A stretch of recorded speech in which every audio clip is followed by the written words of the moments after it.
Nako. Hindi kasi, alam mo yun, buntis ako ngayon. Kaso, bakit ganun? Parang involuntary, lumalabas yung ihi ko. So yung pagbubuntis mo natin nangyari yan? Oo, tsaka, syempre, hindi naman may iwasan na magtali kami ng gusto. Minsan ang sakit-sakit. Bakit ganun? Meron natin. Siguro ang pagbubuntis actually is meron ang uretrocele. Ano? Ano? Uretrocele. Uretrocele? Alam mo uretra? Oo. Uretrocele. Parang just uretrocele. Oo. Ano yun? So, ang nangyayari, alam mo yung uretra mo? Nagpapabaya. Bumababa siya pag nagsabukat ng vagina mo. Yun. Siguro, may ka bang, ay, sabi ko, nasa natin ako, may nakapagtali ka sa asawa mo. Oo, tapos ang sakit-sakit.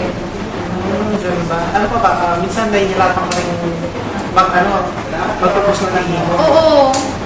Yun, kung saan lumalabas yung ihi ko, involuntary, nakakahiya na nga eh. So, meron tayong mga pwedeng paraan para makalis natin yung uretrocele mo. Oo, ano yun? Hindi ba ako mamamatay dyan? Hindi naman. Ba't ka naman mamamatay? Malayo sa bituka yan. Oo, anong gagawin natin? So, meron tayong surgical procedure na pwedeng gawin. Surgical procedure. Yan, surgery. Oo.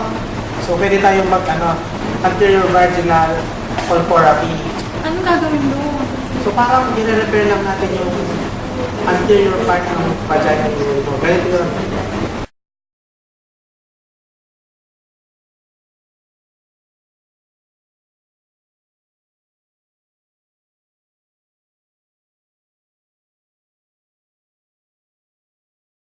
So we now go on to urethrosil.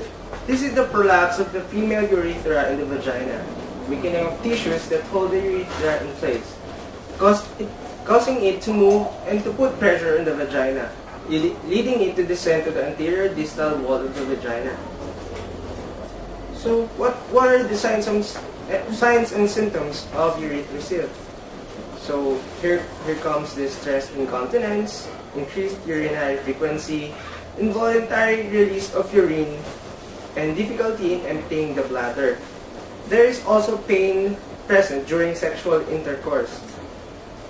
So, in mild cases, there is no need for surgical procedures. Only the client is asked to perform and taught the Kegel exercises, wherein she is taught how to strengthen her pelvic floor muscles. So as nurses, we should encourage the client to increase her fluid intake. This is to prevent the bacterial flora in the bladder, and we should catheterize the client if necessary.